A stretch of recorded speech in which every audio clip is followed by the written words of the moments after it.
ತುಂಬ ಮೇಲ್ ಹೋಗ್ತಾ ಇರುವಾಗ ಆ ಡೆಡ್ ಬಾಡೀಸ್ನ ಕೆಳಗೆ ತರಬೇಕು ಅಂದ್ರೆ ಹೆಲಿಕಾಪ್ಟರ್ಸ್ ಹೋಗಲ್ಲ. ಈ ಶೆರ್ಪಾಗಳೇ ಎತ್ಕೊಂಡು ಬರಬೇಕು.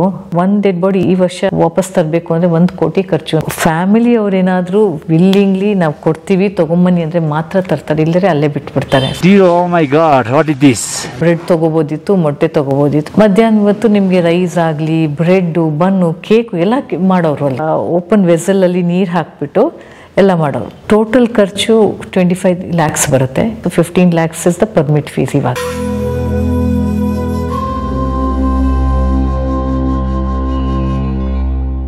ಮುಂದೆ ಬಂದರೆ ಮತ್ತೆ 23 ಫೆಬ್ರವರಿ ತನಕ ಟ್ರೈನಿಂಗ್ ಆಗಿತ್ತು. 21 to 23 ಅಷ್ಟೊಳಗೆ ಮಧ್ಯೆ ಸುಮಾರು ಪೀಕ್ಸ್ ಎಲ್ಲ ಹತ್ಕೊಂಡು, ಅಂದರೆ keeping in mind future Mount Everest ಮಾಡಬೇಕು ಅಂತ. ಸೊ ಬೇರೆ ಪೀಕ್ಸ್ ಹತ್ಕೊಂಡು ಅದಕ್ಕೂ ಟ್ರೈನಿಂಗ್ ಮಾಡ್ತಾ ಇದ್ದೆ.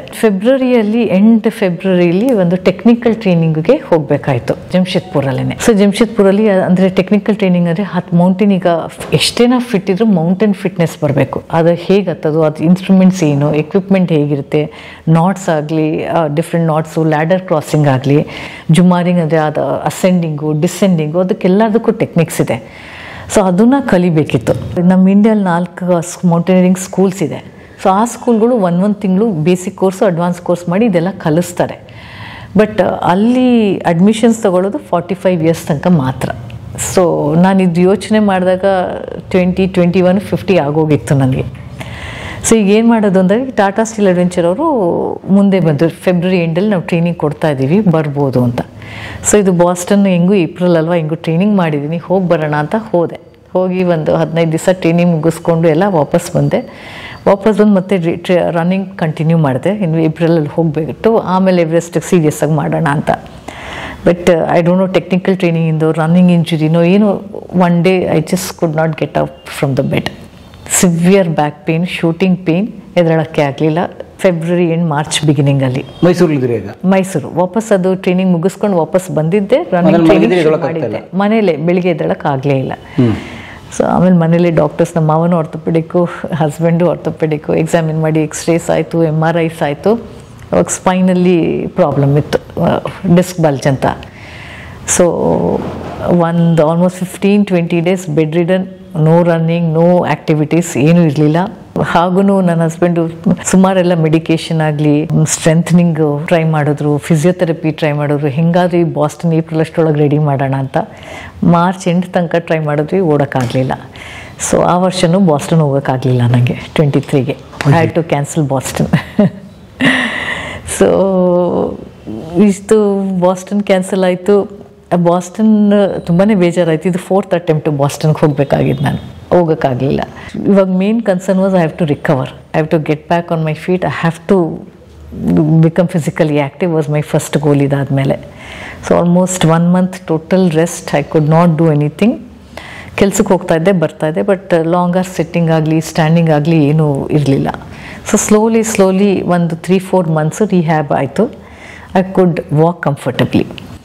ಸೊ ಆವಾಗ ಹೆಂಗೂ ಈಗ ರನ್ನಿಂಗ್ ಅಂತೂ ಮಾಡೋಕ್ಕಾಗ್ತಾ ಇರಲಿಲ್ಲ. ರನ್ನಿಂಗ್ ಮಾಡಿದಾಗ ರನ್ ಮಾಡಿದಾಗ ಇಂಪ್ಯಾಕ್ಟ್ ಸ್ಪೋಟು, ಸೊ ಅಗ್ರವೇಟ್ ಆಗ್ತಿತ್ತು back pain.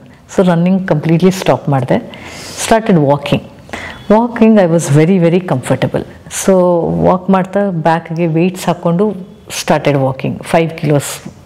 That was also very comfortable. So 23 ಆಗಸ್ಟಲ್ಲಿ ಇನ್ನೊಂದು ಟ್ರೆಕ್ ಕರೆದ್ರು ಟಾಟಾ ಸ್ಟೀಲ್ ಅವರು ಟ್ರೈನಿಂಗ್ ಆಲ್ರೆಡಿ ನಮ್ಗೆ ಹಾಕ್ಬಿಟ್ಟಿದ್ರು, ಎವರೆಸ್ಟ್ ಮಾಡಬೇಕು ಅಂದರೆ ಇವೆಲ್ಲ ಮಾಡಬೇಕು ನೀವು ಅಂತ. ಸೊ ಆಗಸ್ಟ್ ಅಷ್ಟೊಳಗೆ ವಾಕ್ ಮಾಡ್ತಾಯಿದ್ದೆ. ಸೊ ಟ್ರಯಲ್ ಮಾಡೋಣ, ಹೋಗೋಣ ಈ ಟ್ರೆಕ್ಗೆ ಅಂತ ಹೋದಾಗ ಚೆನ್ನಾಗೇ ಆಯಿತು, ಮುಗಿಸ್ಕೊಂಡು ಬಂದೆ. But I don't know what happened. ಅವಾಗ ಫೈನಲ್ ತನಕನೂ ಚೆನ್ನಾಗೇ ಇದೆ, ಬಟ್ ಫೈನಲ್ ಪೀಕ್ ಹತ್ತಬೇಕಾದ್ರೆ physically I was fine, but mentally 10 minutes walk ಮಾಡಿಬಿಟ್ಟು ಐ ಜಸ್ಟ್ ಗೇವ್ ಅಪ್. ಇಲ್ಲ ನಂಗೆ ಬೇಡ ಇದು ಅಂದ್ಬಿಟ್ಟು ವಾಪಸ್ ಬಂದುಬಿಟ್ಟೆ. ಇಲ್ಲ ಎವರೆಸ್ಟ್ ಅಲ್ಲ, ಇದು ಟ್ರೈನಿಂಗ್ ಆಗಸ್ಟ್ 2023 ಟ್ರೈನಿಂಗ್ ಪೀಕ್ ಹತ್ತಬೇಕಾದ್ರೆ. That was a very important training peak for Everest. So 6,000 7,000 meters peak ಎಲ್ಲಾದ್ರೂ ಹತ್ತಿ ಇಳಿಬೇಕು. ಇದು 8,800+ ಪೀಕ್ ಇರೋದ್ರಿಂದ ಅಟ್ಲೀಸ್ಟ್ ಒಂದು 7,000 meters ಪೀಕು ಮುಂಚೆ ಹತ್ತಿರಬೇಕು ನಾವು as a part of training. So ಇದು ನಾವು ಹೋಗಿದ್ದು ಕ್ಯಾಂಗ್ಯಾಟ್ಸಿ ಅಂತ ಲಡಾಖ್ ರೀಜನಲ್ಲಿ, ಅದು 6,300 meters ಪೀಕು. ಸೊ 6,000 ತನಕನೂ ಹತ್ತಿದ್ವಿ. Last 300 mentally I just gave up. So ಅದು ವಾಪಸ್ ಬಂದಮೇಲೆ ತುಂಬ ಐ ಸ್ಟಾರ್ಟೆಡ್ ಥಿಂಕಿಂಗ್ ನನ್ನ ಕೈಲಿ ಆಗುತ್ತಾ ಇದು 15-20 ಡೇಸ್ಗೆ ನಾನು ಸರ್ವೈವ್ ಆಗ್ತಾ ಇಲ್ಲ, ಮನೆ ಬಿಟ್ಟು ಹೋಮ್ ಸಿಕ್ ಫೀಲಿಂಗ್ ಇತ್ತು, food was not very comfortable, ಚಳಿ ಇದೆಲ್ಲ. So I started thinking Everest attempt ಮಾಡಬೇಕಾ ನಾನು, ಬೇಡ ಅನಿಸುತ್ತೆ ಅಂತ. ಅದೊಂದು ವಾರ ನಡೀತು ಅದೇ ಥರ. ಬಟ್ ಆದಮೇಲೆ ಮತ್ತೆ ಇಲ್ಲ, ಐ ಕಾಂಟ್ ಗಿವ್ ಅಪ್ ಅಂತ ಮತ್ತೆ ಸ್ಟಾರ್ಟೆಡ್ ಟ್ರೈನಿಂಗು ಇನ್ನೂ ಸಿವಿಯರಾಗಿ ಶುರು ಮಾಡಿದೆ. ಅಕ್ಟೋಬರಲ್ಲಿ ಇನ್ನೊಂದು ಟ್ರೆಕ್ ಕರೆದ್ರು ಟಾಟಾ ಸ್ಟೀಲ್ ಅವರು. ಅದು ಚೆನ್ನಾಗಾಯಿತು. ಬಟ್ ಐ ಫೆಲ್ಟ್ ಅವಾಗ ಅಲ್ಲಿ ಏನಂದರೆ ಒಂದು ಗುಂಪು 20 ಜನ ಕರ್ಕೊಂಡು ಹೋಗ್ತಾರೆ, 1-2 ಗೈಡ್ಸ್ ಇರ್ತಾರೆ, ಪರ್ಸ್ನಲ್ ಅಟೆನ್ಷನ್ ಸಿಗಲಿಲ್ಲ. So I felt that was lacking. ಆವಾಗ ನನಗೆ ವಾಪಸ್ ಬಂದಮೇಲೆ ಇಲ್ಲ, ಇದು ಎವರೆಸ್ಟ್ ಹತ್ತಬೇಕು ಅಂದರೆ ಒಬ್ಬರು ಪರ್ಸ್ನಲ್ ಶೆರ್ಪಾ ಅಂತ ನಮಗೆ ಗೈಡ್ ಅಂತ ಬೇಕಾಗುತ್ತೆ. ಎಲ್ಲರೂ ಒಬ್ಬರು ನನ್ನ ಗೈಡ್ ಕರ್ಕೊಂಡು ಹೋಗ್ತೇವೆ. ಸೊ ಆ ಗೈಡ್ ಜೊತೆ ಟ್ರೈನ್ ಮಾಡಿದ್ರೆ ನನಗೆ ಅವ್ರನ್ನೂ ಗೊತ್ತಾಗಿ ನನಗೂ ಗೊತ್ತಾಗೋದು ಬೆಟರು ಅನಿಸ್ತು. ಸೊ ಹಾಗೆ ಮಾತಾಡುವಾಗ ಮೈಸೂರಲ್ಲಿ ಇನ್ನೊಬ್ಬರು ಶ್ಯಾಮ್ಲಾ ಅಂತಿದ್ದಾರೆ, ಅವ್ರು ತುಂಬ ಟ್ರೆಕ್ಕಿಂಗ್ ಮಾಡಿದ್ದಾರೆ, ಅವರು ಟಾಟಾ ಸ್ಟೀಲಲ್ಲೂ ಕೆಲಸ ಮಾಡಿದರು. ಇನ್ನೊಬ್ಬರು ಚೇತನಾ ಸಹ ಅಂತೂ ಅವ್ರ ಫ್ರೆಂಡು, ಅವ್ರು ಎವರೆಸ್ಟ್ ಸಬ್ಮಿಟ್ ಮಾಡಿದರು 2016 ಮಾಡಿದರು. ಸೊ ನನಗೆ ಅವ್ರನ್ನ ಕನೆಕ್ಷನ್ ಕೊಟ್ಟರು ನನಗೆ. ಸೊ ಅವ್ರ ಹತ್ರ ಮಾತಾಡಿದಾಗ ಅವ್ರ ಶೆರ್ಪಾನ ನಂಗೆ ಇಂಟ್ರೊಡ್ಯೂಸ್ ಮಾಡಿಕೊಟ್ರು. ಸೊ ಅವ್ರ ಶೆರ್ಪಾ ಜೊತೆ ನಾನು ಡಿಸೆಂಬರ್ ಮತ್ತೆ 2023 25 ಡೇಸ್ ಟ್ರೆಕ್ ಮಾಡಿದೆ. ಇಲ್ಲಿಗೆ ಅದು Nepal Everest base camp, Gokyo Ri, Nepal base camp ಸುತ್ತ. ಆ 25 ಡೇಸ್ ವಾಸ್ ವಂಡರ್ಫುಲ್ ಎಕ್ಸ್ಪೀರಿಯನ್ಸ್. ಚೇತನಾನು ಜೊತೇಲಿ ಬಂದರು ನೋಡಿ. ಎಷ್ಟು ಅದೇ ಜನದ ಬಗ್ಗೆ ಹೇಳಬೇಕು ಅಂದರೆ, ಈ ಚೇತನವ್ರು ನನಗೆ ಪರಿಚಯನೇ ಇಲ್ಲ. ಶ್ಯಾಮ್ಲವ್ರು ಒಂದು ಫೋನ್ ಹೇಳಿದ್ದು, ಫೋನಲ್ಲಿ ಮಾತಾಡಿದ್ದು ನಾನು ಅಷ್ಟೇ ಅವ್ರ ಹತ್ರ. ಅವರು ಕೂಡ ಈ 25 ಡೇ ಟ್ರೈನಿಂಗಿಗೆ ನನ್ನ ಸಪೋರ್ಟಿಗೆ ಬಂದರು ಅಲ್ಲಿ ನೇಪಾಳಿಗೆ. ಅವರು, ನಾನು, ಈ ಶೆರ್ಪಾ ಪೂರ್ಬಾ ಶೆರ್ಪಾ, 3 ಜನ ನಿಮ್ಮ ಅಸಿಸ್ಟೆಂಟ್ ಗೈಡ್ ನಮ್ಮನ್ನ ಕರ್ಕೊಂಡು ಹೋಗೋರು. ಅವರು ಮೌಂಟೇನ್ಸಲ್ಲೇ ಹುಟ್ಟು ಬೆಳೆದಿರ್ತಾರೆ, ಅವ್ರಿಗೆ ಮೌಂಟೇನ್ ಬಗ್ಗೆ ಎಲ್ಲ ಗೊತ್ತಿರುತ್ತೆ. ಅವರು ಟ್ರೈನಿಂಗ್ ಮಾಡ್ಕೋಬೇಕು ಗೈಡ್ ಆಗಲಿಕ್ಕೆ, ಮೌಂಟೇನಿಯರಿಂಗ್ ಗೈಡ್ ಆಗಲಿಕ್ಕೆ ಅವರೆಲ್ಲ ಟ್ರೈನಿಂಗ್ ಮಾಡ್ಕೊಂಡಿರ್ತಾರೆ. ಬಟ್ ಆ ಬೆಟ್ಟಗುಡ್ಡದಲ್ಲಿ ಹುಟ್ಟು ಬೆಳೆದವರು ಅವರು, ಅಲ್ಲೇ ಹುಟ್ಟು ಬೆಳೆದಿರ್ತಾರೆ. ಅದಕ್ಕೆ ಅವ್ರಿಗೆ ಆ ಮೌಂಟೇನ್ ಫಿಟ್ನೆಸ್ ಇರುತ್ತೆ. ಸೊ ನಾವು 3 ಜನ ವಿಂಟರಲ್ಲಿ ಡಿಸೆಂಬರ್ 2023 25 ಡೇಸ್ ಟ್ರೆಕ್ ಮಾಡಿದ್ವಿ. ತುಂಬ ಕಂಫರ್ಟಬಲ್ ಅನಿಸ್ತು, ತುಂಬ ಖುಷಿ ಆಯಿತು, ಕಂಫರ್ಟಬಲಾಗಿ ಮಾಡಿದೆ. ಇವಾಗ ಶೆರ್ಪಾ ಏನು ಹೇಳ್ತಾರೋ ಅವ್ರು ಮಾಡೋಣ ಅಂದರೆ 24 ಇಲ್ಲ ಅಂದರೆ 25 ಇನ್ನಷ್ಟು ಟ್ರೈನಿಂಗ್ ಮಾಡ್ಕೊಂಡು ಆಮೇಲೆ ಮಾಡೋಣ ಅಂತ ಡಿಸೈಡ್ ಮಾಡ್ಕೊಂಡು ಹೋಗಿದ್ದು. ಸೊ ಡಿಸೆಂಬರ್ ಎಂಡಲ್ಲಿ ಇದು ಮುಗಿಸ್ಬಿಟ್ಟು ವಾಪಸ್ ಬಂದೆ. ನಮ್ಮ ಶೆರ್ಪಾ 1 ವಾರ ಏನೂ ಹೇಳಲಿಲ್ಲ. ಮೋಸ್ಟ್ಲಿ ಈ ವರ್ಷ ಇರೋದಿಲ್ಲ ಅಂದ್ಕೊಂಡೆ. 1 ವಾರ ಬಿಟ್ಟ ಮೇಲೆ, ಮೇಡಮ್ ಇಲ್ಲ, ನೀವು ಫಿಟ್ ಆಗಿದ್ದೀರಾ, ಪರ್ಫೆಕ್ಟ್ ಆಗಿದ್ದೀರಾ, 24 ಮಾಡೋಣ, 25 ತನಕ ಮುಂದೆ ಹಾಕೋದು ಬೇಡ ಅಂತಂದರು. ಅವರು ಅದು ಒಂದು ಗ್ಯಾರಂಟಿ ಕೊಟ್ಟ ಮೇಲೆ ಅದು ಯೋಚನೆ ಮಾಡೋಕ್ಕೆ ಹೋಗಲಿಲ್ಲ ನಾನು. ಇದು ಎವರೆಸ್ಟ್ ಎಕ್ಸ್ಪೆಡಿಷನ್ ಆಗೋದು ಯಾವಾಗಲೂ ಏಪ್ರಿಲ್-ಮೇ ಸೀಸನಲ್ಲಿ 2 ಮಂತ್ಸ್ ಆಗುತ್ತೆ. ಸೊ ಅವರು ಜಾನ್ವರಿಯಲ್ಲಿ ನನಗೆ ಎಸ್ ಅಂತ ಹೇಳಿದ್ರು.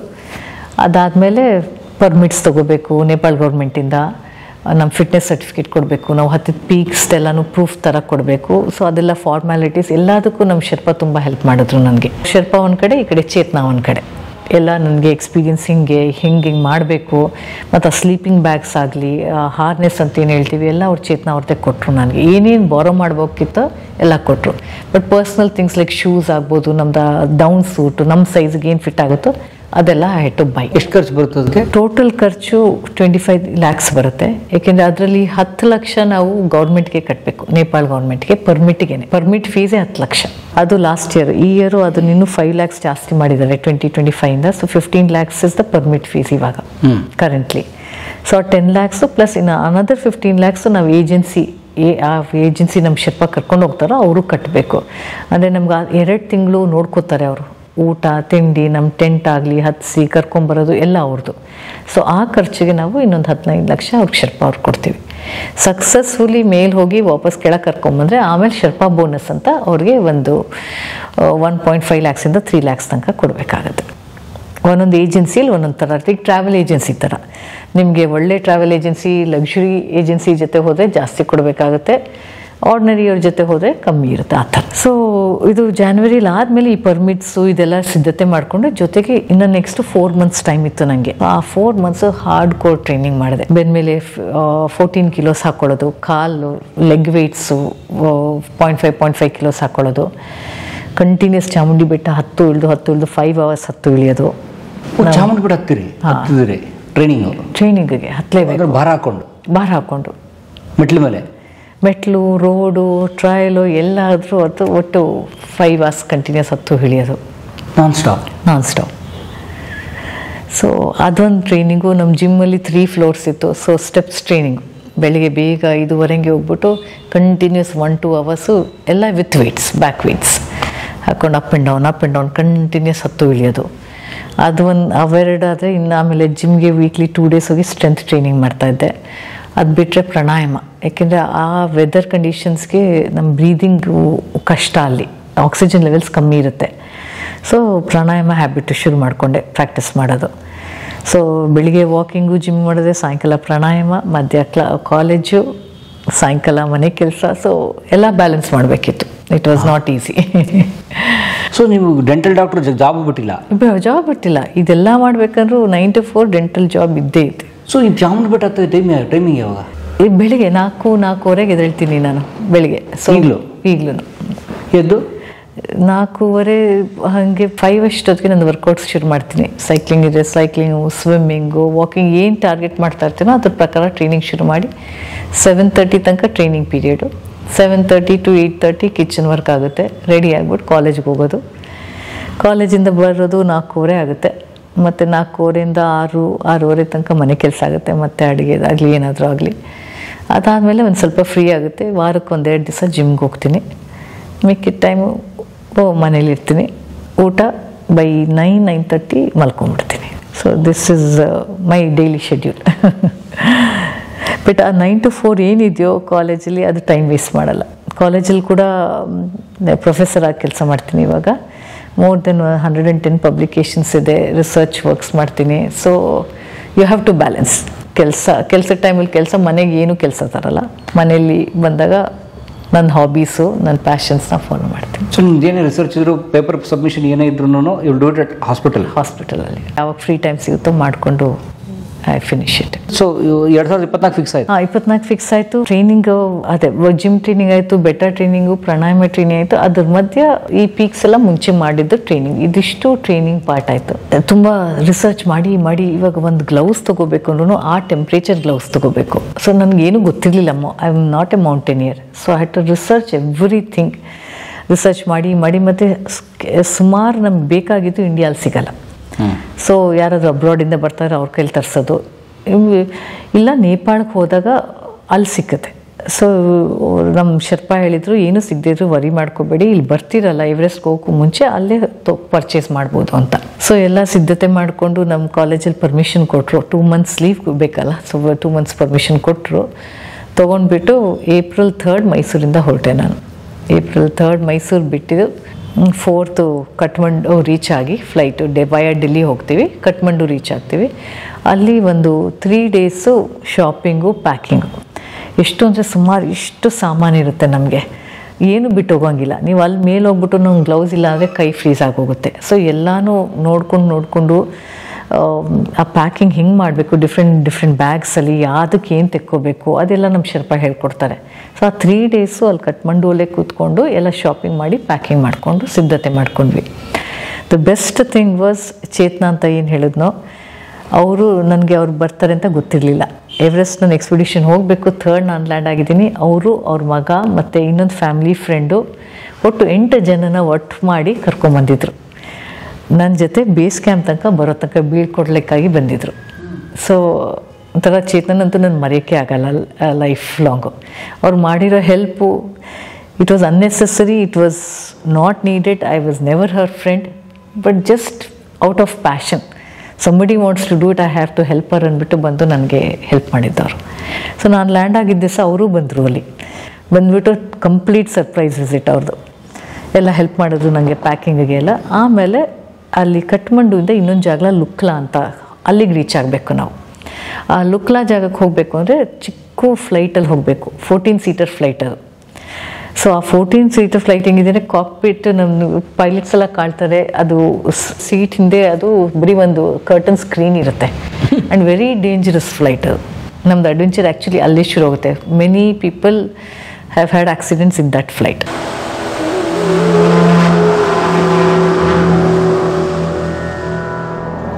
ಸೊ ಆ ಫ್ಲೈಟಿಂದ ನಾವು ಲುಕ್ಲಾಗೆ ರೀಚ್ ಆಗ್ತೀವಿ. ಲುಕ್ಲಾ ರೀಚ್ ಆದಾಗ ಆಲ್ಟಿಟ್ಯೂಡ್ ಈಸ್ ಅಬೌಟ್ 2300+ meters. ಅಲ್ಲಿಂದ ನಾವು ಟ್ರೆಕ್ಕಿಂಗ್ ಶುರು ಮಾಡ್ತೀವಿ. ಸೊ ಲುಕ್ಲಾಯಿಂದ ನಾವು base camp, Everest base camp reach ಆಗಬೇಕು. ಇವಾಗ ಅಲ್ಲಿಗೆ ರೀಚ್ ಆಗಬೇಕು ಅಂದರೆ 8 ದಿವಸ ತಗೋತೀವಿ. ಆ 8 ದಿವಸಕ್ಕೆ ಒಂದೊಂದು ದಿವಸಕ್ಕೆ ಒಂದು ಲೆವೆಲ್ ಹತ್ಬಿಟ್ಟು ಅಲ್ಲಿ ಉಳ್ಕೋತೀವಿ, ಮತ್ತು ನೆಕ್ಸ್ಟ್ ಹತ್ತೀವಿ ಉಳ್ಕೋತೀವಿ. ಆ ಥರ ಕಂಟಿನ್ಯೂಸ್ ಹತ್ತಿ 8 ದಿವಸದಲ್ಲಿ ಬೇಸ್ ಕ್ಯಾಂಪ್ ರೀಚ್ ಆಗ್ತೀವಿ. ಸೊ ಥ್ರೂಔಟ್ ಇಲ್ಲಿ ನೇಪಾಳಲ್ಲಿ ಒಂದು ಖುಷಿಯಾಗಿದ್ದಂಗೆ ಏನಂದ್ರೆ ಎಲ್ಲ ಕಡೆ ಟೀ ಹೌಸಸ್ ಅಂತ ಇರುತ್ತೆ. ಇದು ಬಿಲ್ಟ್ ಹೌಸಸ್ ತರ ಚಿಕ್ಕದು ರೂಮ್ಸ್ ಇರುತ್ತೆ, ಬೆಡ್ ಇರುತ್ತೆ, ನಿಮಗೆ ಕ್ವಿಲ್ಟ್ ಇರುತ್ತೆ, ಡೈನಿಂಗ್ ಏರಿಯಾ ಅಲ್ಲಿ ಹೀಟರ್ಸ್ ಹಾಕ್ತಾರೆ. ವೆರಸ್ ಲಡಾಖಲ್ಲಿ ನಾನು ಮಾಡಿದ್ದೆಲ್ಲಾನು ಟೆಂಟ್ ಹಾಕಬೇಕಿತ್ತು, ನಾವೇ ಟೆಂಟ್ ಪಿಚ್ ಮಾಡಬೇಕಿತ್ತು, ನಾವೇ ಅಡುಗೆ ಮಾಡ್ಕೋಬೇಕಿತ್ತು. ಸೊ ಅದು ಆ ಫ್ರೀಸಿಂಗ್ ಟೆಂಪ್ರೇಚರ್ಸಲ್ಲಿ ನಮಗೆ ಕೈ ವರ್ಕೇ ಆಗೋದಿಲ್ಲ, ಆ ಟೆಂಟ್ ಪಿಚ್ ಮಾಡೋದು ಕಷ್ಟ, ಎಲ್ಲ ಕಷ್ಟ. ಆ ಥರ ನೇಪಾಳಲ್ಲಿ ಒಂಥರ ಲಕ್ಸುರಿ ಅನಿಸ್ತು ಈ ಟೀ ಹೌಸಸ್ ನಮಗೆ ಉಳ್ಕೊಳ್ಳಿಕ್ಕೆ. ಎಲ್ಲ ಟ್ರೆಕ್ ಮಾಡಾದಮೇಲೆ ಇಮ್ಯಾಜಿನ್ ನಾವೇ ಟೆಂಟ್ ಪಿಚ್ ಮಾಡಬೇಕು, ನಾವೇ ಎಲ್ಲ ಮಾಡ್ಕೊಳ್ಳೋದು, ಪ್ಲಸ್ ಬೆಳಿಗ್ಗೆ ತೆಗಿಬೇಕು, ಎಲ್ಲ ಪ್ಯಾಕ್ ಮಾಡಬೇಕು, ಫ್ರೀಸಿಂಗ್ ಟೆಂಪ್ರೇಚರ್ ಕೈ ಮೂವೇ ಆಗಲ್ಲ ನಿಮಗೆ. ಈ ಥರ ಮಾಡಿ ಫೈನಲಿ ಬೇಸ್ ಕ್ಯಾಂಪ್ ರೀಚ್ ಆದ್ವಿ. 13th April base camp reach ಆಯಿತು. ಅಲ್ಲಿ ತನಕ ಕಂಪ್ಲೀಟ್ ಪಿಕ್ನಿಕ್ ಎನ್ವೈರ್ನ್ಮೆಂಟ್ ನಂಗಂತೂ, ಏಕೆಂದರೆ ನನ್ನ ಜೊತೆ 8 ಜನ ಇದ್ರು ಜೊತೆಲಿ ಹೋಗ್ಬೇಕಾದ್ರೆ.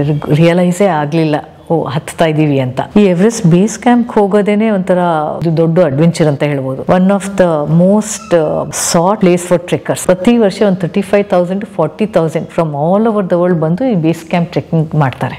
ಅಷ್ಟು ಹತ್ಕೊಂಡು ವಾಪಸ್ ಬರ್ತಾರೆ. 8 ದಿನ 8 ದಿನ 10 ದಿವಸ ಇನ್ನಷ್ಟು ಜನ 10 ದಿವಸ ತೊಗೋಬೋದು, 12 ದಿವಸ ತೊಗೋಬೋದು. But base camp is a very popular destination ಟ್ರೆಕ್ಕರ್ಸಲ್ಲಿ. ಬೇಸ್ ಕ್ಯಾಂಪ್ ತನಕ ನೀವು ಅಲ್ಲಿ ಹೋದರೆ ನಿಮಗೆ ಎವರೆಸ್ಟ್ ಕಾಣುತ್ತೆ. ಸೊ ತುಂಬ ಜನ ಮಾಡ್ತಾರೆ ಅದನ್ನು. ಬೇಸ್ ಕ್ಯಾಂಪ್ ರೀಚ್ ಆದ್ವಿ. ಅಲ್ಲಿ ರೀಚ್ ಆದಾಗ 5,364 ಮೀಟರ್ಸ್, ಅದು ಆಲ್ಮೋಸ್ಟ್ 18,000 ಫೀಟು. ಸೊ ಆ ಆಲ್ಟಿಟ್ಯೂಡಲ್ಲೇ ತುಂಬ ಜನಕ್ಕೆ ತಡೀಲಿಕ್ಕಾಗಲ್ಲ, ವೆದರ್ ಕಂಡೀಷನ್ಸ್ ತಡೀಲಿಕ್ಕಾಗಲ್ಲ. ಆಲ್ಟಿಟ್ಯೂಡ್ ಸಿಕ್ನೆಸ್ ಅಂದರೆ ಆ ಲೆವೆಲಲ್ಲಿ ಆಕ್ಸಿಜನ್ ಲೆವೆಲ್ಸ್ ಕಮ್ಮಿ ಇರುತ್ತೆ, ವಿಂಡ್ ಸ್ಪೀಡ್ ಜಾಸ್ತಿ ಇರುತ್ತೆ, ಚಳಿ ಟೆಂಪ್ರೇಚರ್ಸ್ ಕಮ್ಮಿ ಇರುತ್ತೆ. ಸೊ ಉಸಿರಾಟ ತುಂಬ ಕಷ್ಟ ಆಗುತ್ತೆ. ಮತ್ತು ವರ್ಸ್ ಕಂಡೀಷನ್ಸ್ ಅಂದರೆ ನಮ್ಮ ಲಂಗ್ಸಲ್ಲಿ ನೀರು ಸೇರಿಕೊಳ್ಳುತ್ತೆ, ಮೆದುಳಲ್ಲಿ ನೀರು ಸೇರಿಕೊಳ್ಳುತ್ತೆ, ಎಡಿಮಾಸ್ ಆಗಿಬಿಟ್ಟು it's very dangerous. So headaches ಶುರು ಆಗುತ್ತೆ. ಆ ಹೆಡ್ಏಕ್ಸು, ಡಿಫಿಕಲ್ಟಿ ಇನ್ ಬ್ರೀದಿಂಗ್ ಆದರೆ immediate only solution is you have to come down, ಆಲ್ಟಿಟ್ಯೂಡಿಂದ ಕೆಳಗಿಳಿಬೇಕು. ಸೊ ಬೇಸ್ ಕ್ಯಾಂಪ್ ತನಕ ನನ್ನನ್ನು ಬಿಟ್ಟು ಇವರೆಲ್ಲ ವಾಪಸ್ ಹೊರಟೋದ್ರು ಅಲ್ಲಿಂದ. So suddenly it hit me ಒಂಥರ ಐ ಆಮ್ ಅಲೋನ್. ಇಷ್ಟು ದಿನ ಹತ್ತಿದ್ದು ಗೊತ್ತೇ ಆಗಲಿಲ್ಲ ನನಗೆ. But had to be strong. ನನ್ನ ಗೋಲೇ ಬೇರೆ ಇತ್ತು. ಆ ಬೇಸ್ ಕ್ಯಾಂಪ್ ಹೇಗಿರುತ್ತೆ ಅಂದರೆ ಗುಡ್ಡೆಗಳು ಫಿಲ್ಡ್ ವಿತ್ ಸ್ನೋ. ಒಂದು ಗಿಡ ಮರ ಪಕ್ಷಿ ಪ್ರಾಣಿ ಏನು ಒಂಚೂರು ಪಕ್ಷಿಗಳು ಕಾಣುತ್ತೆ, ಕಾಗೆಗಳ ಥರ ಪಕ್ಷಿಗಳು ಬೇಸ್ ಕ್ಯಾಂಪಲ್ಲಿದೆ, ಒಂದು ಗಿಡ ಮರಗಳಂತೂ ಇಲ್ಲ. ಸೊ ಅಲ್ಲಿ ರೀಚ್ ಆದಮೇಲೆ ನಾವು ಒಂದೊಂದು ಏಜೆನ್ಸೀಸು ಅವ್ರವ್ರದ್ದು ಜಾಗ ಮಾರ್ಕ್ ಮಾಡ್ಕೊಂಡ್ಬಿಟ್ಟಿರ್ತಾರೆ. ನಮ್ಮ ಶೆರ್ಪಾಗಳು ಏಜೆನ್ಸಿ ಏನಿರುತ್ತೋ ಆ ಏಜೆನ್ಸಿಯಿಂದ ಮಾರ್ಚಲ್ಲೇ ಹೋಗ್ಬಿಟ್ಟು ಅಲ್ಲಿ ನಮಗೆ ಟೆಂಟ್ ಎಲ್ಲ ಹಾಕ್ಬಿಟ್ಟು ಆ ಕಲ್ಲು ಬಂಡೆಗಳು ಎಲ್ಲನೂ ಸಮ ಮಾಡಿ ಟೆಂಟ್ ಹಾಕಿ ನಮಗೆ ರೆಡಿ ಮಾಡಿಟ್ಟಿರ್ತಾರೆ. ಸೊ ನಾವು ಅಲ್ಲಿ ರೀಚ್ ಆದಾಗ ಆ ದಿವಸ ನನಗೆ ಒಂದು ಟೆಂಟು, ಅದೇ ನಂದು ರೂಮು ಫಾರ್ ನೆಕ್ಸ್ಟ್ 1 month ಅಲ್ಲೇ ವಾಸವಾಗಬೇಕು. ಸೊ ನಾನು ಹೋಗಿದ್ದ ಏಜೆನ್ಸಿಯಿಂದ, ಇಲ್ಲಿಂದ ನಾನು ಒಬ್ಬಳೇ ಹೋಗಿದ್ದೆ. ಆ ಏಜೆನ್ಸಿಯಿಂದ ಇನ್ನಿಬ್ಬರು ಬಂದಿದ್ದರು. ಒಬ್ಬರು ಸೌತ್ ಅಮೇರಿಕಾಯಿಂದ ಹವ್ಯರ್ ಅಂತ ಬಂದಿದ್ದರು, 48 years old ಅವರು. ಇನ್ನೊಬ್ಬರು ಬಾಬರ್ ಅಂತ ಡಾಕ್ಟರ್, ಅವರು ಬಾಂಗ್ಲಾದೇಶಿಂದ ಬಂದಿದ್ರು, ಅವ್ರು youngster 34. But both were very good climbers, ತುಂಬ ಪೀಕ್ಸ್ ಕ್ಲೈಂಬ್ ಮಾಡಿದ್ರು. ಅದರಲ್ಲಿ ನಾನೇ ಒಂಥರ ವೀಕ್ಲಿಂಗ್ ಇದ್ದಿದ್ದು. ಸೊ ಅವರು ನೋಡಿದ್ರೆ ಯಾವಾಗಲೂ ಒಂಚೂರು ನನಗೆ ಕಾಂಪ್ಲೆಕ್ಸ್ ಆಗ್ತಾಯಿತ್ತು. ಬಟ್ ಆ 2 months ಸರ್ವೈವ್ ಆಗಿದ್ದು ಬಿಕಾಸ್ ಆಫ್ ಮೈ ಟೀಮ್ಮೇಟ್ಸ್ ಅಂತ ಹೇಳಬೇಕು. They were very very supportive. ಒಳ್ಳೆ we had a very good time though even in those harsh conditions. ಅಲ್ಲ, ನೀವು ಬೇಸ್ ಕ್ಯಾಂಪ್ ಹೋಗಿ ಅಲ್ಲಿ ಉಳ್ಕೊಂಡಿದ್ರಾ? ಹೌದು. ಯಾಕೆ ಹತ್ಕೊಂಡು ಮುಂದೆ ಹೋಗ್ಲಿಲ್ವಾ? ಈಗ ಇದು 5,000 ಮೀಟರ್ಸಲ್ಲಿದೆ. ನಾವು ಹತ್ತಬೇಕು ಮುಂದೆ ಅಂದರೆ 8,800. ಸೊ ಅಲ್ಲಿಂದ ಅಲ್ಲಿಗೆ ನೀವು ಡೈರೆಕ್ಟ್ ಹೋದರೆ ಯಾರೂ ಉಳಿಯಲ್ಲ, ನಮ್ಮ ಬಾಡಿ ತಡೆಯಲ್ಲ. ಅಲ್ಲಿ ಆಕ್ಸಿಜನ್ ಲೆವೆಲ್ಸ್ 35% ಇರುತ್ತೆ. ಇಲ್ಲಿ 100% ಇದ್ದರೆ ನಮ್ಮ ಸಿ ಲೆವೆಲಲ್ಲಿ ಬೇಸ್ ಕ್ಯಾಂಪಲ್ಲಿ 50% ಆಗುತ್ತೆ. ಅಲ್ಲಿಂದ ಮೇಲೆ ನೀವು ಸಬ್ಮಿಟ್ ಆದರೆ ಬರೀ 35% ಇರುತ್ತೆ. ಸೊ ನಮ್ಮ ಬಾಡಿನ ರೆಡಿ ಮಾಡ್ಕೋಬೇಕು, ನಾವು ಡೈರೆಕ್ಟಾಗಿ ಹತ್ತಕ್ಕಾಗಲ್ಲ. ಸೊ ಅದಕ್ಕೋಸ್ಕರ ಇದು ಎವರೆಸ್ಟ್ ಎಕ್ಸ್ಪಿಡಿಷನ್ 2 months ತೊಗೊಳುತ್ತೆ ಟೈಮ್. ಓಹೋ. ಬೇಸ್ ಕ್ಯಾಂಪಲ್ಲಿ ನಾವು ರೀಚ್ ಆದಮೇಲೆ ಅಲ್ಲಿ 1 ತಿಂಗಳು ಉಳ್ಕೊತಿದ್ವಿ. ಆ 1 ತಿಂಗಳು ಮಂಜಲ್ಲೇ ವಾಸ. ಹೌದು. ಮಂಜಲ್ಲೇ ವಾಸ, ಅಲ್ಲೇ ಊಟ, ಅಲ್ಲೇ ತಿಂಡಿ. ಡೈನಿಂಗ್ ಟೆಂಟ್ ಅಂತ ಒಂದು ಹಾಕ್ತಾರೆ, ಕಿಚನ್ ಟೆಂಟ್ ಅಂತ ಒಂದಿರುತ್ತೆ. ಅಲ್ಲಿ ತನಕ ನೋಡಿ ಹೆಲಿಕಾಪ್ಟರ್ಗಳು ಹೋಗುತ್ತೆ, ಯಾಕ್ಗಳು ಮೇಲೆ ಸಾಮಾನು ತೊಗೊಂಡು ಹೋಗ್ತಾರೆ, ಸಿಲಿಂಡರ್ಸ್ ಆಗಲಿ ಊಟದ್ದು ಎಲ್ಲಾನು. ಸೊ ಬಿಸಿ ಬಿಸಿಯಾಗಿ ಅಡುಗೆ ಮಾಡಿಕೊಡ್ತಾರೆ. ಏನೇನು ಮಾಡ್ತಾರೆ? ಬೆಳಿಗ್ಗೆ ಹೊತ್ತು ಜಾಸ್ತಿ ಇರ್ತಿಲ್ಲ, ಪಾರೇಜ್ ಕೊಡ್ತಾ ಇದ್ರು, ಇಲ್ಲ ಬ್ರೆಡ್ ತೊಗೋಬೋದಿತ್ತು, ಮೊಟ್ಟೆ ತೊಗೋಬೋದಿತ್ತು. ಬೆಳಿಗ್ಗೆ ಅಷ್ಟು ತಿಂಡಿ ಆಪ್ಷನ್ಸ್ ಇಲ್ಲ. ಮಧ್ಯಾಹ್ನ ಹೊತ್ತು ನಿಮಗೆ ರೈಸ್ ಆಗಲಿ, ಬ್ರೆಡ್ಡು, ಬನ್ನು, ಕೇಕು ಎಲ್ಲ ಮಾಡೋರು ಅಲ್ಲಿ. ಅಲ್ಲೇ ಮಾಡೋದು? ಈವನ್ ವಿತೌಟ್ ಓವನ್, ಓಪನ್ ವೆಸಲಲ್ಲಿ ನೀರು ಹಾಕ್ಬಿಟ್ಟು ಎಲ್ಲ ಮಾಡೋರು. Cooks are very very trained cooks ಅಲ್ಲಿ. ನಮಗಿದ್ದಿದ್ದು ಪೆಂಬಾ ಅಂತ ಒಬ್ರು ಕುಕ್ ಇದ್ರು, 3 ಸರ್ಟಿಫಿಕೇಟ್ ಇತ್ತು ಅವ್ರಿಗೆ ಡಿಫ್ರೆಂಟ್ ಕುಸೀನ್ಸಲ್ಲಿ. ಸೊ ಆ ಥರ ಟ್ರೈನಾಗಿ ಬಂದಿರ್ತಾರೆ ಅವರು ಕುಕ್ಸನ್ನು.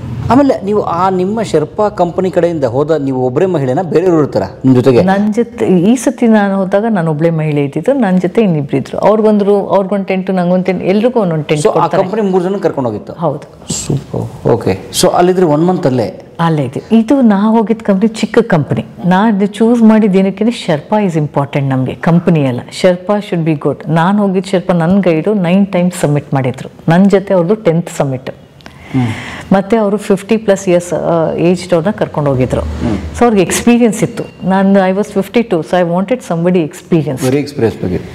ಮತ್ತು ಚೇತನಾನು ತುಂಬ ರೆಕಮೆಂಡ್ ಮಾಡಿದ್ರು, ಅವ್ರಿಗೂ ಅವರೇ ಕರ್ಕೊಂಡು ಹೋಗಿದ್ದು.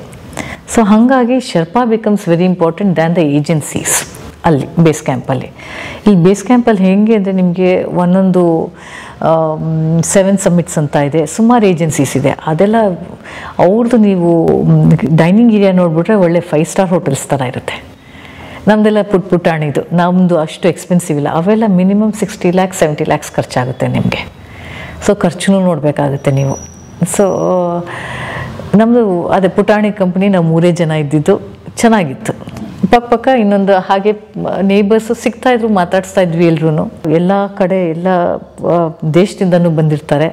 ಟೋಟಲಿ ಅಬೌಟ್ 434 ಮೆಂಬರ್ಸ್ ಪರ್ಮಿಟ್ ತೊಗೊಂಡಿದ್ವಿ ನಾವು ಫ್ರಮ್ ಆಲ್ ಓವರ್ ದ world last year. 434? Wow. So imagine ಮಾಡ್ಕೊಳ್ಳಿ, ನಮಗೆ ಒಬ್ರೊಬ್ರಿಗೆ ಒಂದೊಂದು ಶೆರ್ಪಾ, ಕುಕ್ 3 ಜನ ಇದ್ದರು, ಪೋರ್ಟರ್ಸ್ 1-2 ಇದ್ದರು, ಹೆಲ್ಪ್ಗೆ ಈಗ ನೀರು ತರಬೇಕು ಅದು ಸಾಮಾನು ತರಲಿಕ್ಕೆ ಇನ್ನೊಂದು 2 ಇದ್ದರು. ಸೊ ಇಷ್ಟು ಜನ ವಾಸವಾಗ್ತೀವಿ. ಒಂದು 3,000 ಜನ ಇದ್ವಿ ಆ ಬೇಸ್ ಕ್ಯಾಂಪಲ್ಲಿ. ನಾವು ಒಳ್ಳೆ ಮಿನಿ ವಿಲೇಜ್ ಥರ ಇತ್ತು. ಯಪ್ಪ, ಆ ಬೆಟ್ಟದ ಮೇಲೆ ಆ ಚಳಿಯಲ್ಲಿ ಅಲ್ಲಿ. ಮತ್ತು ನೇಪಾಳ ಗೌರ್ಮೆಂಟು ಇದನ್ನು ಹಾಕ್ತಾರೆ, ಒಂದು ದೊಡ್ಡದು ಹಾಸ್ಪಿಟಲ್ ಥರ ಟೆಂಟ್ ಹಾಕ್ತಾರೆ ಎಮರ್ಜೆನ್ಸೀಸ್ಗೆ. ಡಾಕ್ಟರ್ಸ್ ಇರ್ತಾರೆ ಅಲ್ಲಿ, ಡಾಕ್ಟರ್ಸ್ ಇರ್ತಾರೆ ಬೇಸ್ ಕ್ಯಾಂಪಲ್ಲಿ. ಸೊ ಬೇಸ್ ಕ್ಯಾಂಪ್ ತನಕ ಹೆಲಿಕಾಪ್ಟರ್ಸ್ ಹೋಗುತ್ತೆ ನಿಮಗೆ. ಸೊ ಏನೇ ಪ್ರಾಬ್ಲಮ್ ಇದ್ರೂ ನೀವು ಇಮಿಡಿಯೇಟ್ಲಿ ಕಾಠ್ಮಂಡು ಕರ್ಕೊಂಡು ಹೋಗ್ತಾರೆ. ಬಟ್ ಎಲ್ಲ ಎಕ್ಸ್ಪೆನ್ಸಿವ್, ಎಲ್ಲ ಡಾಲರ್ಸು ತುಂಬಾ ಎಕ್ಸ್ಪೆನ್ಸಿವ್. ಏನು ಮಾಡಬೇಕು ಅನ್ನೋ ಅದಕ್ಕೆ ನಾವು ಇನ್ಶೂರೆನ್ಸ್ ತೊಗೋಬೋದು ಮುಂಚೆನೇ. ಹೆಲ್ ಇನ್ಶೂರೆನ್ಸ್ ತೊಗೊಂಡ್ರೆ ಸ್ವಲ್ಪ ಚೀಪ್ ಆಗುತ್ತೆ ನಮಗೆ. ಸೊ 1 ಮಂತ್ ಏನು ಮಾಡ್ತೀರಿ ಇಲ್ಲಿ? ಇವಾಗ ಫಸ್ಟ್ ರೀಚ್ ಆದಾಗ 1-2 ದಿವಸ ನಮಗೆ ಫ್ರೀ ಬಿಟ್ಟರು, ರೆಸ್ಟ್ ಮಾಡಿ ಅಂತಂದರು. ಸೊ ರೆಸ್ಟ್ ಮಾಡಿದ್ವಿ. ನಾನು ಬೇರೆ ಅಲ್ಲಿರೋರ್ನೆಲ್ಲ ಪರಿಚಯ ಆಯಿತು, ಮಾತಾಡಿದ್ವಿ. ನಮ್ಮ ಟೆಂಟಲ್ಲಿ ಒಂದು ಬೆಡ್ ಇರೋದು, ಆ ಬೆಡ್ ಮೇಲೆ ನಮ್ಮ ಸ್ಲೀಪಿಂಗ್ ಬ್ಯಾಗ್ ಹಾಕೋತಿದ್ವಿ, ಅದರಲ್ಲೇ ಮಲ್ಕೋಬೇಕು. ಇನ್ನೊಂದು ಚಿಕ್ಕ ಒಂದಿಷ್ಟು ಒಂದು 2x4 ಫೀಟು ಅಷ್ಟು ದೊಡ್ಡ ಟೆಂಟು. ಸೊ ಆ ಟೆಂಟಲ್ಲಿ ನಮ್ಮ ನಮ್ಮದು ಬ್ಯಾಗುಗಳು ಅಂದರೆ 2 ಚಿಕ್ಕ ಬ್ಯಾಗ್ ಇರ್ತಿತ್ತು. ಸೊ ಸ್ಲೀಪಿಂಗ್ ಬ್ಯಾಗ್ ಅಷ್ಟೇ ಇರೋದು ಸಾಮಾನು. Most of the time dining ಟೆಂಟಲ್ಲೇ ಕೂತ್ಕೊಂಡು, ಏಕೆಂದರೆ ಅಲ್ಲಿ ಜನ ಸೇರ್ತಾಯಿದ್ವಿ, ಅಲ್ಲೇ ಕೂತ್ಕೊಂಡು ಮಾತಾಡೋದಾಗಲಿ ಕಾಲ ಕಳೀತಾ ಇದ್ವಿ. 1-2-3 ದಿವಸ ಆದಮೇಲೆ ಟ್ರೈನಿಂಗ್ ಶುರು ಮಾಡಿದ್ರು. ಟ್ರೈನಿಂಗ್ಗೂ ಮುಂಚೆ ಫಸ್ಟು ಎನಿ ಟ್ರೈನಿಂಗ್ ಶುರು ಮಾಡೋಕ್ಕೂ ಮುಂಚೆ ಈ ನೇಪಾಳೀಸು ತುಂಬ ಪೂಜೆಯಲ್ಲಿ ಬಿಲೀವ್ ಮಾಡ್ತಾರೆ. ಸೊ ಒಂದು ದೊಡ್ಡದಾಗಿ ಪೂಜೆ, 1-2-3 hours ಪೂಜೆ ಮಾಡ್ತಾರೆ. ಅದಕ್ಕೊಂದು ಸ್ತಂಭ ಕಟ್ಟಿಬಿಟ್ಟು, ಒಂದು ಪೋಲ್ ಹಾಕಿ, ಅದು ಪ್ರೇಯರ್ ಫ್ಲ್ಯಾಗ್ಸ್ ಹಾಕಿ, ಅಲ್ಲಿ ಲಾಮಾಸ್ನ ಕರ್ಕೊಂಬರ್ತಾರೆ ಪೂಜೆ ಮಾಡಲಿಕ್ಕೆ. ಅವ್ರನ್ನ ಕರ್ಕೊಂಬಂದ್ಬಿಟ್ಟು ದೊಡ್ಡದಾಗಿ ಪೂಜೆ ಮಾಡ್ತಾರೆ. ನಾವು ಯಾರ್ಯಾರು ಹೋಗ್ತೀವೋ ಅವ್ರನ್ನೆಲ್ಲ ಕೂಡಿಸ್ಬಿಟ್ಟು ನಮ್ಮ ಏಜೆನ್ಸಿಯವ್ರು ಮಾತ್ರ. ಆ ಥರ ಎಲ್ಲ ಏಜೆನ್ಸೀಸು ಮಾಡ್ಕೋತಾರೆ. ಆ ಪೂಜೆ ಆದಮೇಲೆ ನಮಗೆ ಟ್ರೈನಿಂಗ್ ಶುರು ಆಗುತ್ತೆ, ಪೂಜೆ ಮುಗಿದ ಮೇಲೆ. ಸೊ ಟ್ರೈನಿಂಗ್ ಅಂದರೆ ಏನು ಮಾಡ್ತಾರೆ ಅಂದರೆ, ನಾವು ಏನೇನು ಟೆಕ್ನಿಕಲ್ ಕಲ್ತಿದ್ವೋ ಅದನ್ನೆಲ್ಲ ಯೂಸ್ ಮಾಡೋದು. ಅಲ್ಲೇ ಹತ್ತಿರದ ಗುಡ್ಡ ಕರ್ಕೊಂಡೋಗೋ ಅದನ್ನು ಹತ್ತೋದು ಇಳಿಯೋದು ಪ್ರಾಕ್ಟೀಸ್ ಮಾಡೋದು. ಶೂನ ನಾವು ಅಭ್ಯಾಸ ಮಾಡ್ಕೊಳ್ಳೋದು. ಆ ಶೂ ಕೆಳಗೆ ಸ್ಪೈಕ್ಸ್ ಇರುತ್ತೆ ಗ್ರಿಪ್ಗೆ, ಅದ್ರ ಮೇಲೆ ಓಡಾಡಿಸ್ತಾರೆ. ಒಂದು ರೋಪ್ ಕಟ್ಬಿಟ್ಟು ಆ ಹಗ್ಗದಿಂದ ಹತ್ತೋದು ಇಳಿಯೋದು, ಲ್ಯಾಡರ್ ಇಟ್ಬಿಟ್ಟು ಕ್ರಾಸ್ ಮಾಡೋದು ಅದ್ರ ಮೇಲೆ. ಸೊ ಇದೆಲ್ಲ ಟೆಕ್ನಿಕಲ್ ಟ್ರೈನಿಂಗ್ ಪ್ರಾಕ್ಟೀಸ್ ಮಾಡಿಸ್ತಾರೆ. ಅದು ಬಿಟ್ಬಿಟ್ಟು ಸುತ್ತಮುತ್ತ ಪೀಕ್ಸ್ ಹತ್ತೋದು ಇಳಿಯೋದು. ಇವಾಗ ನಾವು 5000 ಇಲ್ಲಿದ್ರೆ 6000 ತನಕ ಹೋಗೋದು, ಕೆಳಗೆ ಬರೋದು. ನೆಕ್ಸ್ಟ್ ಟೈಮ್ 6300 ಹೋಗೋದು, ಕೆಳಗೆ ಬರೋದು. ಸೊ ಎವ್ರಿ ಟೈಮ್ ಹತ್ತು ಇಳಿದು ರೊಟೇಷನ್ ಅಂತ ಕರೀತಾರೆ. ಅದು ಎವ್ರೆಸ್ಟ್ ಮೇಲಿದ್ರೆ ಆ ಎವ್ರೆಸ್ಟ್ ರೂಟಲ್ಲೇ ಫಸ್ಟ್ ಕ್ಯಾಂಪ್ ತನಕ ಹೋಗ್ತೀವಿ, ಇಳಿತೀವಿ. ನೆಕ್ಸ್ಟ್ ಟೈಮ್ ಫಸ್ಟ್ ಹೋಗಿ ಸೆಕೆಂಡ್ ಹೋಗಿ ಮತ್ತೆ ವಾಪಸ್ ಬರ್ತೀವಿ. ಆ ಥರ ಟ್ರೈನಿಂಗ್ ಕೊಡ್ತಾರೆ ನಮಗೆ, ನಮ್ಮ ಬಾಡಿನ ರೆಡಿ ಮಾಡ್ತಾರೆ. ಬೇಸಿಕಲಿ ಏನಾಗುತ್ತೆ ಅಂದರೆ ಈ ಥರ ಮಾಡಿದಾಗ ನಮ್ಮ ರಕ್ತದಲ್ಲಿ ಹಿಮೋಗ್ಲೋಬಿನ್ ಅಂತ ಅಂಶ ಏನಿರುತ್ತೋ ಅದು ಜಾಸ್ತಿ ಆಗ್ತಾ ಹೋಗುತ್ತೆ. ಸೊ ಹಿಮೋಗ್ಲೋಬಿನ್ನು ಆಕ್ಸಿಜನ್ ನಾವು ಏನು ಉಸಿರಾಟ ತಗೋತೀವೋ ಅದು ಈ ಹಿಮೋಗ್ಲೋಬಿನ್ಗೆ ಅಟ್ಯಾಚ್ ಆಗ್ಬಿಟ್ಟು ನಮ್ಗೆ ಉಸಿರಾಟ ಈಸಿ ಮಾಡುತ್ತೆ. ಸೊ ಜಾಸ್ತಿ ಹಿಮೋಗ್ಲೋಬಿನ್ ಆದಷ್ಟು ನಮಗೆ ಉಸಿರಾಟ ಈಸಿಯರ್ ಆಗುತ್ತೆ. ಸೊ ಅಲ್ಲೇ ವಾಸವಾದಾಗ ನಮಗೆ ಆ ರೆಡ್ ಬ್ಲಡ್ ಸೆಲ್ಸ್ ಜಾಸ್ತಿ ಆಗಿ ಹಿಮೋಗ್ಲೋಬಿನ್ ಜಾಸ್ತಿ ಆಗುತ್ತೆ. ಆ ಆಲ್ಟಿಟ್ಯೂಡ್ಗೆ ನಾವು ಅಡ್ಜಸ್ಟ್ ಆಗ್ತಾ ಹೋಗ್ತೀವಿ. So that is acclimatization. So acclimatization ಮಾಡ್ಕೊಳ್ದೆ ನಾವು ಡೈರೆಕ್ಟಾಗಿ ಅಲ್ಲಿ ಹೋಗ್ಬಿಟ್ರೆ ನೋಬಡಿ ಕ್ಯಾನ್ ಸರ್ವೈವ್. ಹಾಗಾಗಿ ಈ ಥರ ಟ್ರೈನಿಂಗ್ ಕೊಡ್ತಾರೆ ನಮಗೆ, ಕ್ಲೈಂಬ್ ಮಾಡಿಕೊಂಡು. ಸೊ 3 ಮೀಲ್ಸ್ ತಿನ್ಕೊಂಡು ಊಟ ಮಾಡೋದು, ಸಂಜೆ ಆಗ್ತಿದ್ದಂಗೆ ಟೆಂಟಲ್ಲಿ ಕೂರೋದು. ಒಂದು 8 o'clock ಎಲ್ಲ ಲೈಟ್ಸ್ ಶಟ್ ಆಫ್. ಲೈಟ್ಸ್ ಇರ್ತಿತ್ತು, ಜನ್ರೇಟರ್ಸ್ ಇರುತ್ತೆ, ಗ್ಯಾಸ್ ಇಂದ ರನ್ ಆಗುತ್ತೆ ಎಲ್ಲಾನು. ಒಂದು ಟವರು ಇತ್ತು ಬೇಸ್ ಕ್ಯಾಂಪಲ್ಲಿ. ಸೊ ವೈಫೈ ಕಾಲ್ಸ್ ಮಾಡ್ಬೋದಿತ್ತು, ಬಟ್ ಒಂದೊಂದು ಸತಿ ಸಿಗುತ್ತೆ, ಒಂದೊಂದು ಸತಿ ಇಲ್ಲ. ಆ ಥರ ಯಾವಾಗಲೂ ಸಿಗ್ತಾ ಇರಲಿಲ್ಲ. ಸೊ ಮನೆಗೆ ಕಾಂಟ್ಯಾಕ್ಟ್ ಮಾಡ್ಬೋದಿತ್ತು, ನಾನು ಮಾತಾಡ್ಬೋದಿತ್ತು. ಒಂದಷ್ಟು ಕತೆ ಪುಸ್ತಕಗಳು ತೊಗೊಂಡು ಹೋಗಿದ್ದೆ. ಸೊ ಸುಮಾರು ಪುಸ್ತಕಗಳು ಅಂತೆ. ಮತ್ತು ಹೀಗೆ ಹೋದಾಗ ಪಕ್ಕದ ಟೆಂಟವ್ರ ಹತ್ರ ಮಾತಾಡೋದು. ಇದೇ ಥರ ಒಂದಷ್ಟು ಉನೋ ಕಾರ್ಡ್ಸ್ ತೊಗೊಂಡಿದ್ವಿ, ಆಡ್ತಾ ಇದ್ವಿ. ಮಧ್ಯಾಹ್ನ 2-3 ತನಕ ಟ್ರೆಕ್ ಮಾಡ್ತಾ ಇದ್ವಿ, ಆಮೇಲೆ ರೆಸ್ಟ್. ಸೊ ಅವಾಗ ಈ ಥರ ಎಲ್ಲ ಟೈಮ್ ಪಾಸ್ ಮಾಡ್ತಾ ಇದ್ವಿ ಕೂತ್ಕೊಂಡು. ಒಂದೊಂದ್ಸತಿ ಬೇಜಾರಾದರೆ ಕಿಚನ್ಗೆ ಹೋಗ್ಬಿಟ್ಟು ಆ ಕುಕ್ ಜೊತೆ ಅವ್ರಿಗೆ ಹೆಲ್ಪ್ ಮಾಡ್ತಾ ಇದ್ದೆ. Somehow to engage ourselves ಅಷ್ಟೇ. ಇಲ್ಲದ್ರೆ ತುಂಬ ಬೇಜಾರಾಗುತ್ತೆ, ಅಲ್ಲಿ ತುಂಬಾ ಬೇಸರ ಆಗುತ್ತೆ. ಅದು ನಿಮಗೆ ಬರೀ ಬಿಳಿ ಕಾಣ್ತಾ ಇರುತ್ತೆ. Very depressing it is. You have to be mentally strong. ಇಲ್ಲಿ ಇಷ್ಟೊತ್ತು ನಾವೇನು ಫಿಸಿಕಲ್ ಟ್ರೈನಿಂಗ್ ಮಾಡ್ಕೊಂಡಿದ್ದೀವೋ ಅದು ಬಿಟ್ಬಿಟ್ಟು mentally if you are weak. ಎಷ್ಟೊಂದು ಜನ ಅಲ್ಲಿ ರೀಚ್ ಆದಮೇಲೆ ಇಲ್ಲ ನಂಗೆ ಆಗಲ್ಲ ಇದು ಅಂತ ವಾಪಸ್ ಹೋದವರು ಇದ್ದಾರೆ. ನಮ್ಮ ಪಕ್ಕದ ಕ್ಯಾಂಪವರು ಫಸ್ಟ್ ಕ್ಯಾಂಪ್ ತನಕ ಹೋದ್ರು, ವಾಪಸ್ ಬಂದರು, ಇಲ್ಲ ನನ್ನ ಕೈಲಿ ಇದು ಆಗಲ್ಲ ಅಂದ್ಬಿಟ್ಟು ವಾಪಸ್ ಇಟ್ಟೋದ್ರು. ಮತ್ತು ಎಷ್ಟೊಂದು ಜನಕ್ಕೆ ಆಲ್ಟಿಟ್ಯೂಡ್ ಸಿಕ್ನೆಸ್ ಆಗುತ್ತೆ, ಅವರು ವಾಪಸ್ ಹೋಗ್ತಾರೆ. ಹೋದರಲ್ಲಿ ಲೆಸ್ ದೆನ್ 50%, 190+ ಅಷ್ಟೇ ನಾವು ಸಕ್ಸಸ್ಫುಲಿ ಸಬ್ಮಿಟ್ ಮಾಡಿ ವಾಪಸ್ ಬಂದವರು. ಸೊ ಎಲ್ಲರೂ ಸಬ್ಮಿಟ್ ಮಾಡೋಕ್ಕೆ ಕಷ್ಟ ಇದೆ. ಅದರಲ್ಲಿ 8 people died last year. So ನಮ್ಮ ಬ್ಯಾಚಲ್ಲಿ, ನಮ್ಮ ಬ್ಯಾಚ್ ಅಂದರೆ ನಮ್ಮ ಏಜೆನ್ಸಿ ಅಲ್ಲ, ಹೌದು. ಎವ್ರಿ ಇಯರ್ ಡೆತ್ಸ್ ಇರುತ್ತೆ. ಸೊ ನೀವು ನೋಡಿದ್ರ ಸತ್ತು ಯಾರು? ಇಲ್ಲ, ಆಮೇಲೆ ಅದು ರಿಪೋರ್ಟ್ಸ್ ಬರ್ತಾ ಇರುತ್ತೆ, ಯು ಕ್ಯಾನ್ ರೀಡ್ ಇಂಟರ್ನೆಟ್ಟಲ್ಲಿ ಎಲ್ಲನೂ. ಸೊ ಎವರೆಸ್ಟ್ ಅಪ್ಡೇಟ್ಸ್ ಕೊಡ್ತಾ ಇರ್ತಾರೆ ರೆಗ್ಯುಲರ್ಲಿ. ಒಂದು ಮಾತ್ರ ಹತ್ತಬೇಕಾದ್ರೆ ಒಂದು ಇನ್ಸಿಡೆಂಟ್ ನೋಡಿದೆ. ಒಬ್ಬರು ತುಂಬಾ ಸ್ಟ್ರಗಲ್ ಮಾಡ್ತಾಯಿದ್ರು, ಕ್ಲೈಂಬ್ ಮಾಡೋಕ್ಕಾಗ್ತಾ ಇರಲಿಲ್ಲ. ಆ ರೋಪ್ಗೆ ಆ ಸೇಫ್ಟಿ ಆ್ಯಂಕರ್ ಹಾಕ್ಕೊಂಡು ಒಂಥರ ತೇಲಾಡ್ತಾಯಿದ್ರು. ನಾವು ಕಂಟಿನ್ಯೂ ಮಾಡಿಬಿಟ್ವಿ. ಸೊ ಗೊತ್ತಿಲ್ಲ ಏನಾಯಿತು ಅವ್ರದ್ದು ಅಂತ. ಬಟ್ ಡೆಡ್ ಬಾಡೀಸ್ ಕಾಣುತ್ತೆ ಹತ್ತಬೇಕಾದ್ರೆ. ಇಲ್ಲಿ ತನಕ 300 ಚಿಲ್ಡ್ರೆ ಡೆತ್ಸ್ ಆಗಿದೆ ಎವರೆಸ್ಟಲ್ಲಿ ಶುರು ಆದಾಗಿಂದ. ಸೊ ಇದೇನಾಗುತ್ತೆ, ತುಂಬ ಮೇಲ್ ಹೋಗ್ತಾ ಇರುವಾಗ ಆ ಡೆಡ್ ಬಾಡೀಸ್ನ ಕೆಳಗೆ ತರಬೇಕು ಅಂದರೆ ಹೆಲಿಕಾಪ್ಟರ್ಸ್ ಹೋಗಲ್ಲ, ಈ ಶೆರ್ಪಾಗಳೇ ಎತ್ಕೊಂಡು ಬರಬೇಕು. ಒಂದು ಡೆಡ್ ಬಾಡಿ ಈ ವರ್ಷ ವಾಪಸ್ ತರಬೇಕು ಅಂದರೆ 1 ಕೋಟಿ ಖರ್ಚು ಅಂತ ಹೇಳಿದ್ರು. ಸೊ ಫ್ಯಾಮಿಲಿ ಅವ್ರೇನಾದರೂ ವಿಲ್ಲಿಂಗ್ಲಿ ನಾವು ಕೊಡ್ತೀವಿ ತೊಗೊಂಬನ್ನಿ ಅಂದರೆ ಮಾತ್ರ ತರ್ತಾರೆ, ಇಲ್ಲದ್ರೆ ಅಲ್ಲೇ ಬಿಟ್ಬಿಡ್ತಾರೆ. ಸೊ ಅದಕ್ಕೋಸ್ಕರ ಸುಮಾರು ಬಾಡೀಸ್ ಅಲ್ಲೇ ಇದೆ. ಆ ಟೆಂಪ್ರೇಚರ್ ಕೊಳೆಯಲ್ಲ. ಒಂದಂತೂ ತುಂಬ ಒಂಥರ ಲ್ಯಾಂಡ್ ಮಾರ್ಕ್, ಅದು ಎಲ್ಲರೂ ಹೇಳ್ತಾರೆ. ಒಂದು ಲೇಡಿ ಸ್ಮೈಲಿಂಗ್ ಫೇಸ್ ಇದೆಯಂತೆ, ಹಾಗೆ ಇದೆಯಂತೆ. ಅದು ನಾನು ನೋಡಲಿಲ್ಲ. ಸೊ ನೀವು ಇಂಟರ್ನೆಟ್ಟಲ್ಲಿ ನೋಡಿ, ಅದರ ಬಗ್ಗೆ ತುಂಬ ಕೊಡ್ತಾರೆ.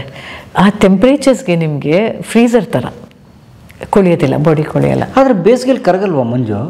ಇಲ್ಲ, ಆ ಆಲ್ಟಿಟ್ಯೂಡಲ್ಲಿ ನಿಮ್ಗೆ ಕರಗದೇ ಇಲ್ಲ. 360 ಜನ ಹಂಗೆ ಇರುತ್ತೆ, ಹಾಗೆ ಇರುತ್ತೆ. ಮೇಲೆ ಡೆಡ್ ಬಾಡೀಸ್ ಏನಿರ್ತವೆ ಅದು ಮಂಜಂತೂ ಕರಗೋದಿಲ್ಲ. ಸೊ ಅವೆಲ್ಲ ಒಂಥರ ಫ್ರೀಸರ್ ಲಿಟ್ಟೆ ಹಂಗೆ ಇರ್ತದೆ, -30-40 ಟೆಂಪ್ರೇಚರ್ಸು ಮೇಲೆ. ಸೊ ಆ ಟೆಂಪ್ರೇಚರ್ಸಲ್ಲಿ ಎಲ್ಲಿ ನಿಮಗೆ ಇದಾಗುತ್ತೆ, ಕೊಳೆಯುತ್ತೆ. ಡೆಡ್ ಬಾಡೀಸು ಸಿಗುತ್ತೆ ನಿಮಗೆ ದಾರಿಯಲ್ಲಿ ಹತ್ತಬೇಕಾದ್ರೆ. ಬೇಸ್ ಕ್ಯಾಂಪಲ್ಲಿ ಟ್ರೈನಿಂಗ್ ಆಯಿತು. ಟ್ರೈನಿಂಗ್ ಒಂದು 20-22 ದಿವಸ ಮಾಡಿದ್ವಿ. ಅದಾದಮೇಲೆ ಟ್ರೈನಿಂಗ್ ಮುಗೀತು. ನೆಕ್ಸ್ಟ್ ಫೈನಲ್ ಇವಾಗ ಬೇಸ್ ಕ್ಯಾಂಪಿಂದ ಸಮ್ಮಿಟ್ಗೆ ಹೋಗಬೇಕು. ಈಗ ಬೇಸ್ ಕ್ಯಾಂಪ್ ತುದಿಗೆ ಹೋಗ್ಬೇಕೀಗ. ಸೊ ಬೇಸ್ ಕ್ಯಾಂಪಿಂದ ಸಮ್ಮಿಟ್ಗೆ ಹೋಗಬೇಕು ಅಂದರೆ 4 ಅಪ್ಪರ್ ಕ್ಯಾಂಪ್ಸ್ ಬರುತ್ತೆ. ಬೇಸ್ ಕ್ಯಾಂಪ್ ಆದಮೇಲೆ ಕ್ಯಾಂಪ್ 1, ಕ್ಯಾಂಪ್ 2, ಕ್ಯಾಂಪ್ 3, ಕ್ಯಾಂಪ್ 4 ಬರುತ್ತೆ. ಕ್ಯಾಂಪ್ 4 ಆದಮೇಲೆ ಸಮ್ಮಿಟ್. ಸೊ ಇಷ್ಟು ಪಾರಾಗಬೇಕು ನಾವು. ಇವಾಗ ಶುರು ಮಾಡಿದ್ರೆ ಒಟ್ಟಿಗೆ ಮೇಲ್ ತನಕ ಹೋಗ್ಬಿಟ್ಟು ವಾಪಸ್ ಬರಬೇಕು ನಾವು. ಸೊ ಇದು ಮಾಡಿದಾಗ ನಾವೇನು ಮಾಡ್ತೀವಿ, ಬೇಸ್ ಕ್ಯಾಂಪಿಂದ ಕ್ಯಾಂಪ್ 1ಗೆ ಹೋಗ್ಬಿಟ್ಟು 1 ನೈಟ್ ಉಳ್ಕೊತೀವಿ. ಅದು ಒಂದು ಚಿಕ್ಕ ಟೆಂಟ್, ಇಲ್ಲಿ ಬೇಸ್ ಕ್ಯಾಂಪ್ ಥರ ನಮ್ಗೆ ಏನೂ ಲಕ್ಸುರೀಸ್ ಇರಲ್ಲ, ಚಿಕ್ಕ ಟೆಂಟು, ಒಂದೊಂದು ಟೆಂಟಲ್ಲಿ 2 ಜನ ಇರ್ತೀವಿ. ಅದೆಲ್ಲ ನಮ್ಮ ಶೆರ್ಪಾಗಳು ಮುಂಚೆ ಹೋಗಿ ರೆಡಿ ಮಾಡಿಟ್ಟಿರ್ತಾರೆ ನಮಗೆ. ಆ ಕ್ಯಾಂಪ್ 1ಇಂದ ಕ್ಯಾಂಪ್ 2ಗೆ ಹೋದಾಗ ಇನ್ನೊಂದು ದಿವಸ ತೊಗೋತೀವಿ, ಅಲ್ಲಿ 1 ದಿವಸ ಉಳ್ಕೊತೀವಿ. ಕ್ಯಾಂಪ್ 2ಇಂದ ಕ್ಯಾಂಪ್ 3 ಇನ್ನೊಂದು ದಿವಸ. ಕ್ಯಾಂಪ್ 3ಇಂದ ಕ್ಯಾಂಪ್ 4 ರೀಚ್ ಆದಮೇಲೆ ಕ್ಯಾಂಪ್ 4ಅಲ್ಲಿ ಉಳ್ಕೊಳ್ಳೋಂಗಿಲ್ಲ, ಅದು ಡೆತ್ ಝೋನ್ ಅಂತ ಕರೀತಾರೆ. ಅಲ್ಲಿ ವೆದರ್ ಕಂಡೀಷನ್ಸ್ ತುಂಬಾ ಹಾರ್ಶ್ ಇರುತ್ತೆ. ನೀವು ಜಾಸ್ತಿ ಉಳ್ಕೊಂಡಷ್ಟು ಬಾಡಿ ಸೆಲ್ಸ್ ಎಲ್ಲ ಡೈ ಆಗೋಕ್ಕೆ ಶುರು ಆಗುತ್ತೆ. ಸೊ ಅದು ಡೆತ್ ಝೋನ್ ಅಂತ ಕರೆಯೋದ್ರಿಂದ ಅಲ್ಲಿ ನಾವು ರೀಚ್ ಆದಮೇಲೆ ಒಂದು ಸ್ವಲ್ಪ ರೆಸ್ಟ್ ಮಾಡಿಬಿಟ್ಟು ಫೈನಲ್ ಸಮಿಟ್ ಪುಷ್ ಅಂತ ಹೋಗ್ತೀವಿ.